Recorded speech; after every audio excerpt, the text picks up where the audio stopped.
The Denman Marine Voyage seeks to fill a bit hole in our understanding by collecting, for the first time, observations of the ocean next to one of the fastest retreating glaciers in East Antarctica. If it completely melted, the Denman Glacier alone would add 1.5 meters to global sea level. We want to find out how vulnerable the Denman Glacier is to the warming ocean and the likelihood of it making a larger and faster contribution to sea level rise during the next few decades.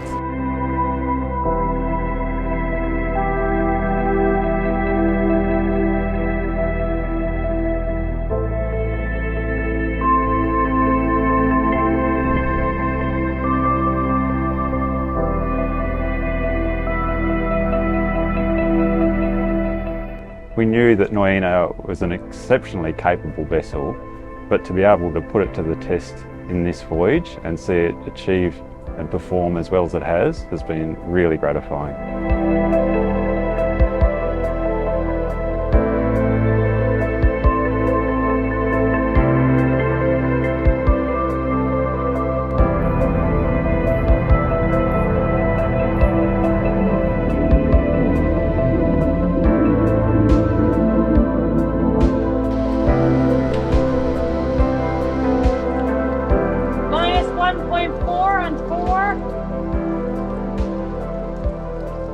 There's a really strong current right against the ice shelf, and we still don't know what that means for how much ocean heat gets into the ice shelf.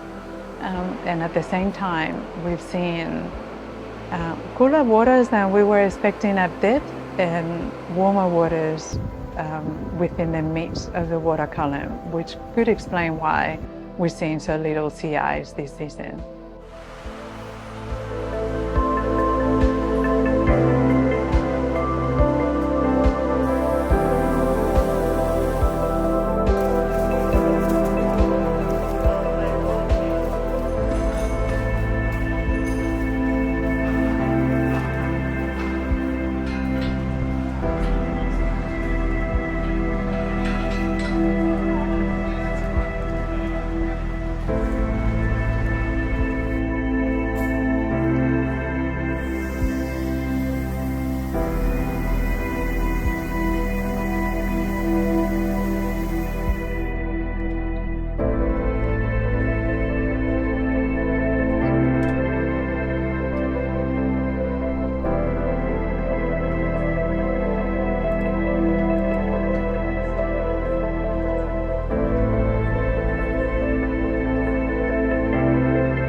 There are no images from this part of the Antarctic coastline.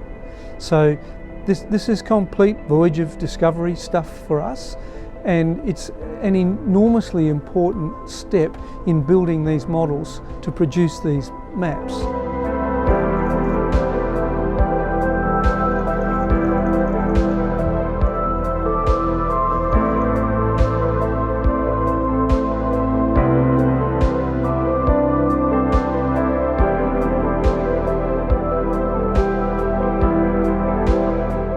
Interested in phytoplankton because it takes up CO2 and it's also the base of the food web in the Southern Ocean.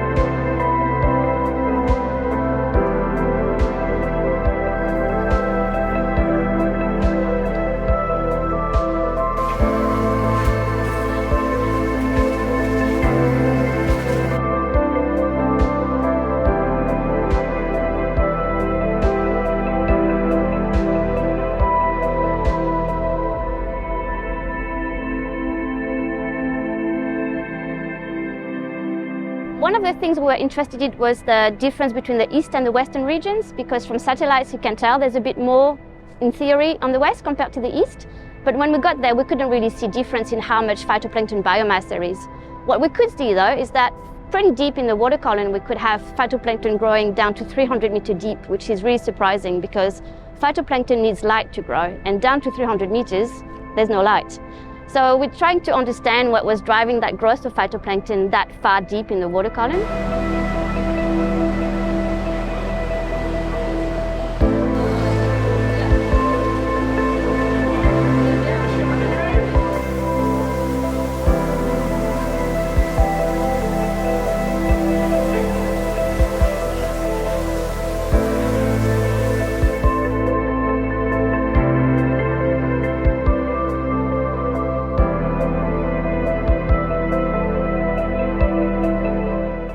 first time that we are able to track on their development and like see like how they grow their wings and also their shell.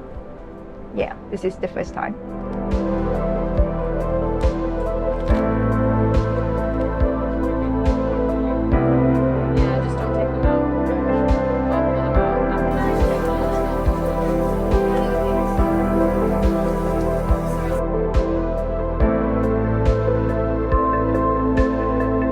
We've collected a surprisingly large number of sea pigs, which are a kind of sea cucumber, a very large number of those, isopods, which are little crustaceans that live on the seafloor, a really large diversity of a broad suite of marine life, and likely some new species to science.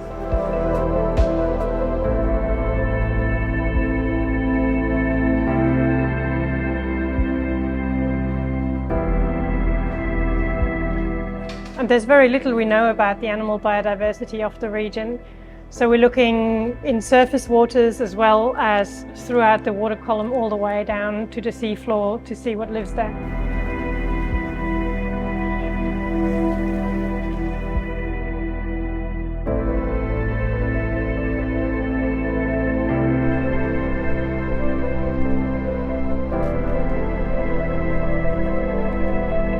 Finally seeing these animals in their natural habitat, like we've never seen it here before, like oh.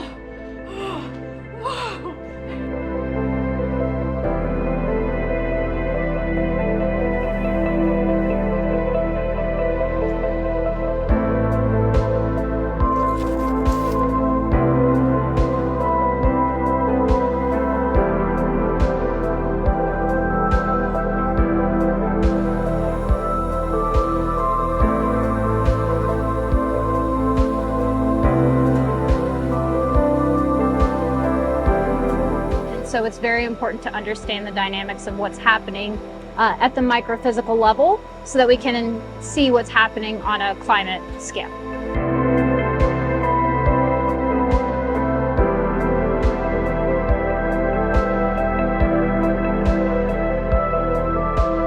The voyage has been a tremendous success and exceeded all of our expectations. We've managed to achieve sampling across the region beyond what we had thought might have been reasonable. So I think the Nuyina has been perfect platform to do that work. The fact that we could do rock dredging, sediment coring, oceanography, beam trawl, we did everything really, everything you can do on a voyage. So it's been pretty impressive. It's absolutely essential we gather all the information because what happens in the Antarctic ice sheet is critical for Australia's future and the welfare of the global community.